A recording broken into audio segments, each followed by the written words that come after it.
Okay, everyone, we're going to be continuing with our iOS app extension sort of theme and moving on to something that I've been really excited to work with, which is SiriKit. Today we're going to be starting with the higher level parts of SiriKit, looking at how the pieces fit together, and maybe looking at a little code, but really today is all about understanding the higher level bits. A tutorial that I really liked is Technotopia has an introduction to SiriKit tutorial, which is pretty well done. It really helped me understand it. So we're going to be partially just going through this today.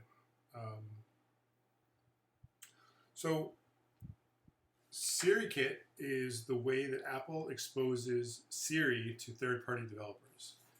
They only opened it up in iOS 10, so it's pretty new. And with iOS 11, they're releasing some new functionality that you can tap into, and there's some new types of apps you can create with SiriKit. So just starting at the top here,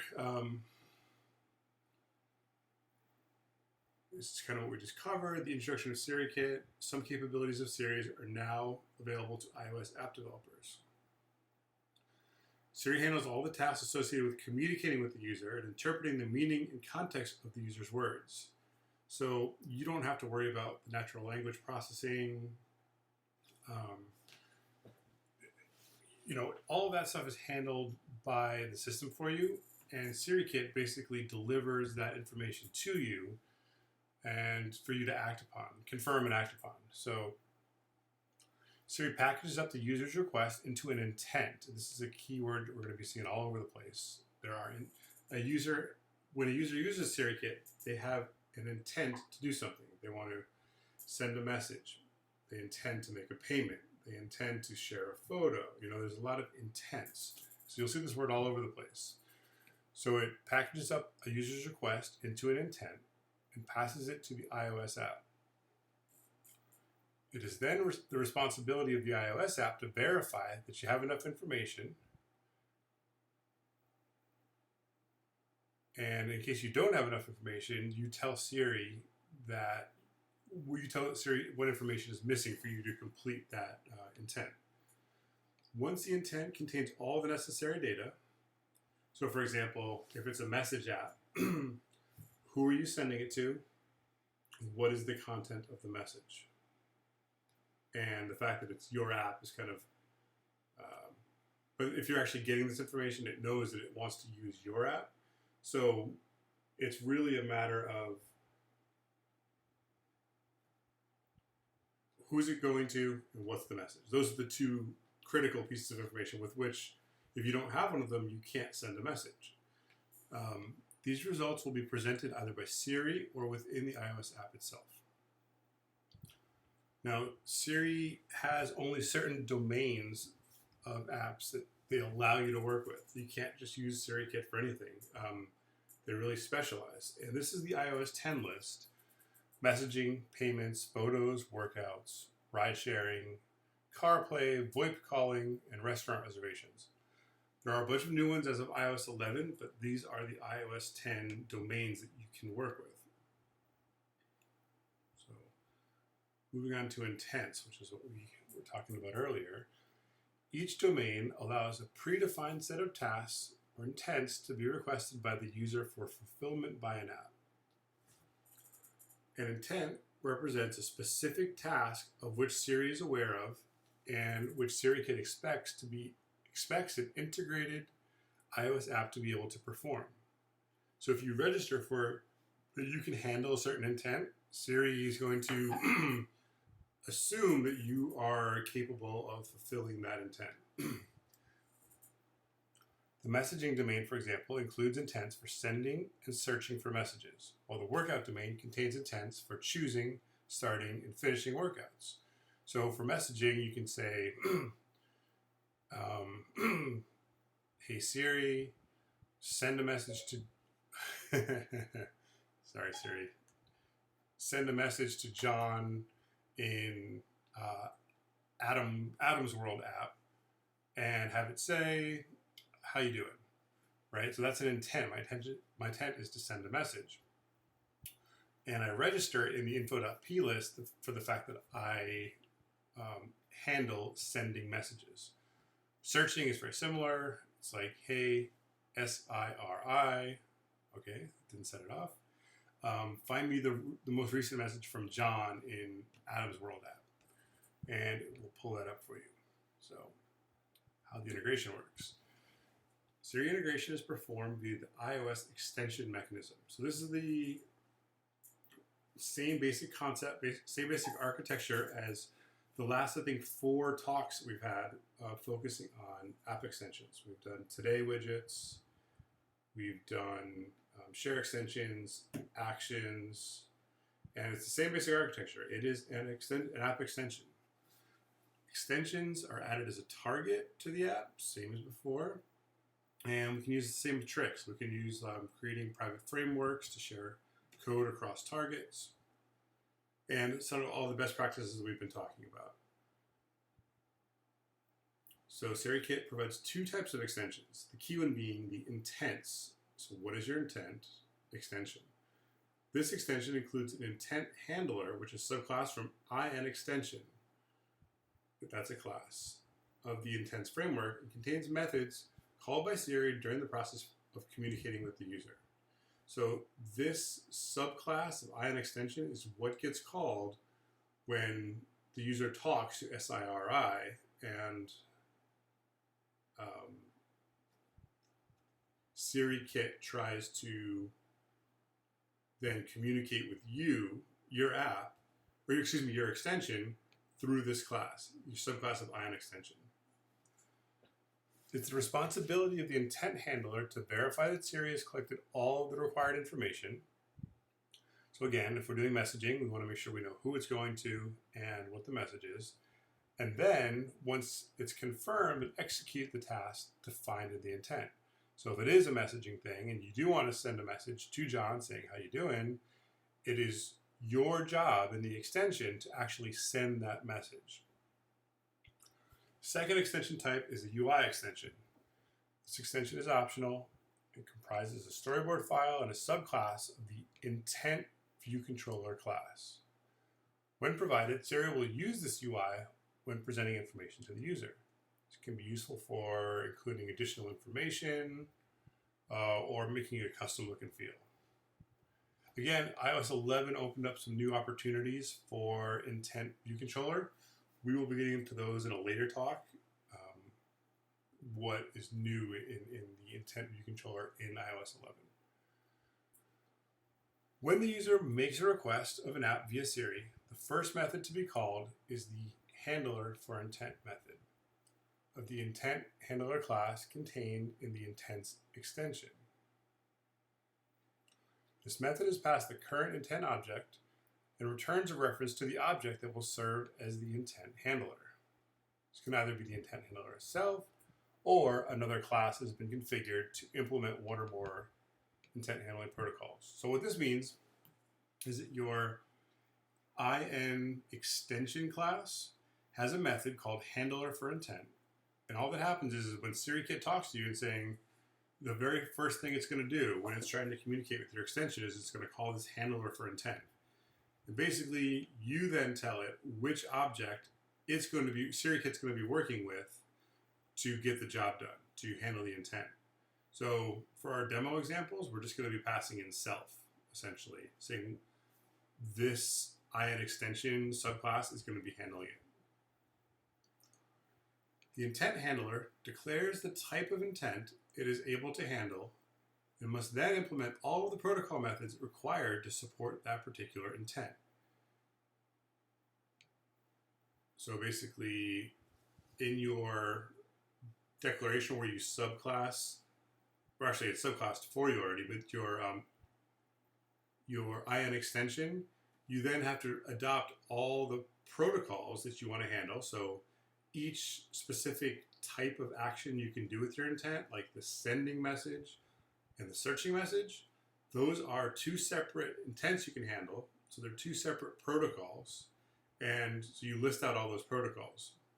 So again, there's a domain. And the domain in this example is messaging.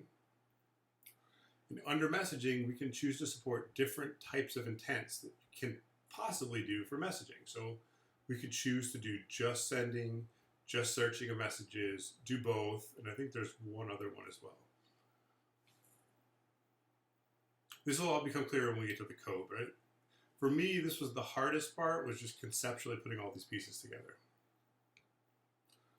The intent handler declares the types of intent. Okay, that's what we just talked about.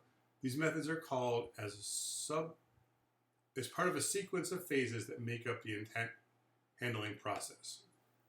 So, resolve parameters, confirm intent, handle intent. So, this is generic, but it works across all of the different types of domains and intents.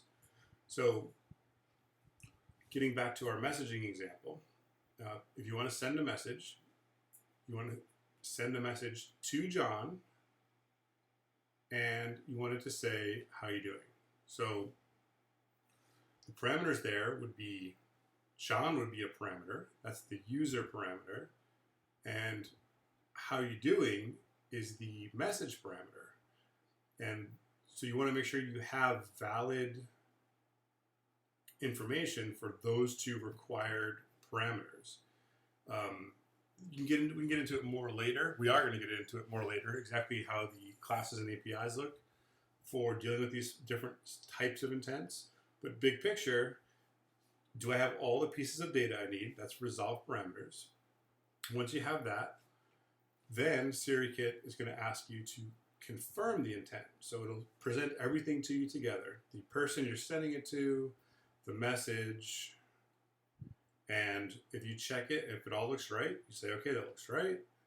And then they're going to call you a third time, and you're going to then handle the intent, which means actually send in however way you do it. You're going to send your message to John with how you doing, and then then you'll be done with SiriKit for this particular interaction. Resolve parameters, confirm that SiriKit understands everything and is all lined up properly, and then handle the intent. And again, we're going to go over all this. We're going to actually write code, but for now, let's just get the big picture.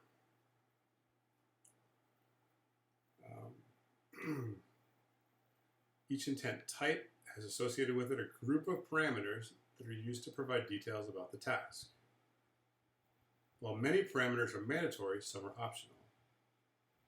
The intent to send a message must, for example, contain a valid recipient parameter, who's it going to, in order for a message to be sent. A number of parameters for a photo search intent, on the other hand, are optional.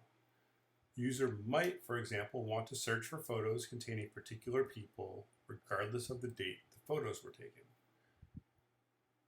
So, in this case, for photo search, you're going to have a bunch of optional parameters. So, if in this particular case, there's going to be people that you can search for, or dates you could search for, and the user doesn't have to provide all of them, but maybe you have to provide at least one of several in order to get your search done. So you resolve the parameters by making sure there's at least enough information for you to do a proper search. Continuing. Siri knows all of the possible parameters for each intent type. And for each parameter, Siri will ask the app extension's intent handler to resolve the parameter via a corresponding method call. If Siri already has a parameter, it will ask the intent handler to verify that the parameter is valid. If Siri does not yet have a value for a parameter, it will ask the intent handler if the parameter is required. So you can, this is some flexibility that you have as a developer to say that, I don't need both, in this photo search thing, I don't need both the person and the date. One or the other is fine. Then I'll either give you all pictures of that person or all pictures within that date range, but I don't require both.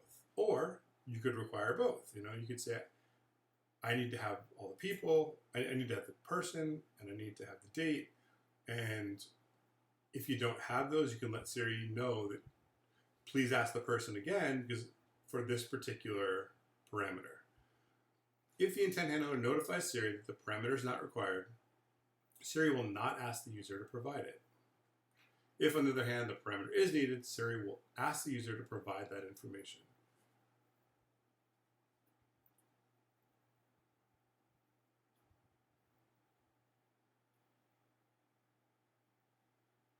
Techniques are also available to assist Siri and allow the user to clarify ambiguous parameters.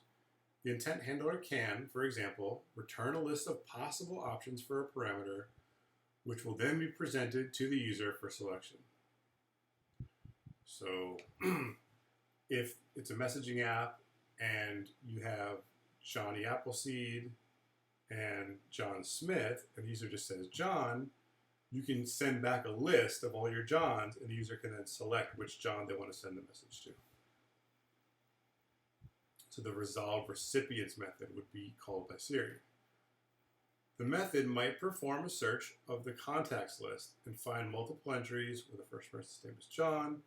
In this situation, the method could return a list of contacts with the first name of John. Siri would then ask the user to clarify which John. So that's what we just talked about. Once the parameters have either been resolved or indicated as not being required, Siri will call the confirm method of the intent handler. So once we've gone through and made sure, Siri has said, either give me the information from this parameter, confirm this information is right for this parameter, or tell me that I don't need it, if it's optional. And once all of the possible parameters for that intent have been either confirmed or said that they're not required, then the confirm method of the intent will be called. So the confirm method is implemented within the extension intent handler and is called by Siri when all of the intent parameters have been resolved. This method provides the intent handler with an opportunity to make sure it is ready to handle the intent. If the confirm method reports a ready status, Siri calls the handle method. So it gives you a chance to make sure there's nothing weird before actually presenting the user with for their confirmation of, did you mean, send this to John with this information. Okay, the handle method is where the activity associated with the intent is performed. Once the task is completed, a response is passed to Siri. So maybe that's you talking to your server to send that message to John. The form of the response will depend on the type of activity. For example, a photo search activity will return a count of the number of matching photos, while the send message activity will indicate whether the message was sent successfully. The handle method may also return a continue in app response. This tells Siri that the remainder of the task is to be performed within the main app. On receiving this response, Siri will launch the app, passing in an NS user activity object. NS user activity is a class that enables the status of an app to be saved and restored. And NS user activity is used in a lot of places in iOS, more and more over the past couple of years. It's used with continuation between different devices. It can be used with search. So there's a lot of places where NS user activity is used. This is actually something we're going to be digging into in a later talk, but just to flag this is an important class. In iOS 10, NS user activity class now has an additional property that allows an NS interaction object to be stored along with the app state. So NS interaction object. Siri uses this interaction property to store the NS interaction object for the session and pass it to the main iOS app.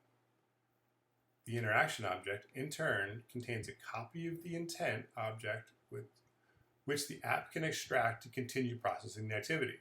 So basically, you're working in SiriKit, you decided you need to switch over to the app because maybe it's something SiriKit can't handle, and you pass that intent so it keeps the state of where things were. Like it'll know the parameters and it'll know what the user is looking for so that you can set up your view controller and your logic in your app so the user doesn't have to redo and tell you all that information over again. A custom NS user activity object can be created by the extension and passed to the app. Alternatively, if no custom object is specified, SiriKit will create one by default. A photo search intent, for example, would need to use the continue in app response and user activity object so that photos found during the search can be presented to the user. SiriKit does not currently provide a mechanism for displaying the images from a photo search intent within the Siri user interface. I'm not sure this still holds true for iOS 11, but we'll get to it in the coming days. It is important to note that an intent handler class may contain more than one handle method to handle different intent types. Handler class may contain more than one handle method. Oh, okay, so if you have your message search and your message send, it's going to have two different handle methods.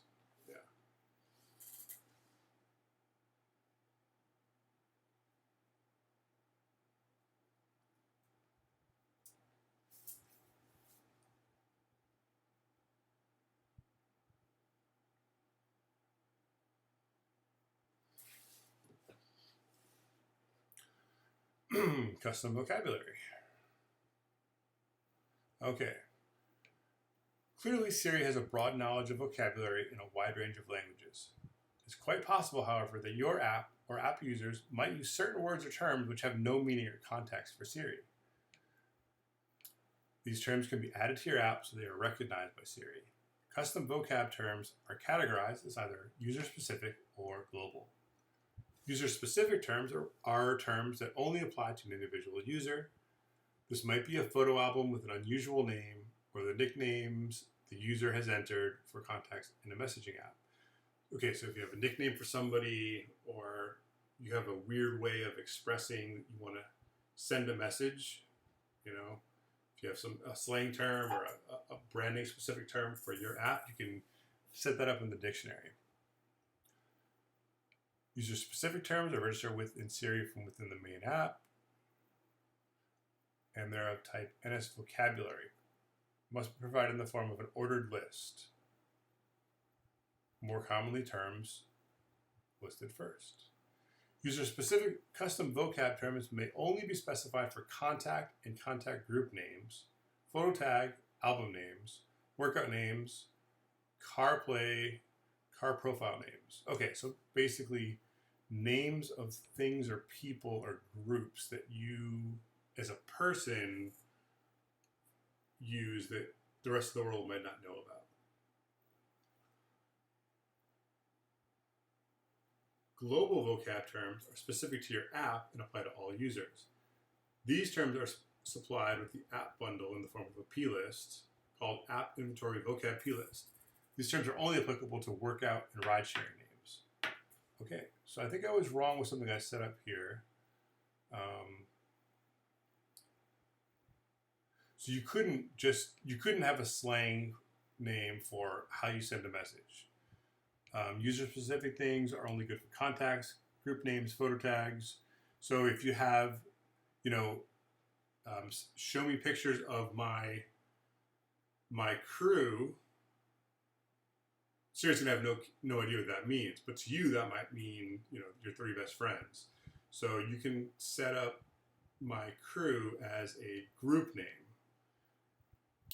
Global terms are only used for workout and ride sharing names. Okay, so that is a summary of how SiriKit works. And just to give you a taste of what we're going to be doing tomorrow, we're going to be getting into the basics of a SiriKit messaging app. So when you first add a IN extension, so this is the intent handler, subclassing IN extension, and it handles three messaging. So the messaging is the domain here, so it's a messaging app, and it can send a message, search for a message. We'll have to see what this is. I have no idea what this is. But this is what you get by default, and Apple gives you kind of a pre-filled out example of how to do one of these. So tomorrow we're going to start off by just walking through the predefined example and see how it all works. Thanks a lot. Any questions or comments, please let me know in the comments section, and we'll see you all folks tomorrow. Thank you.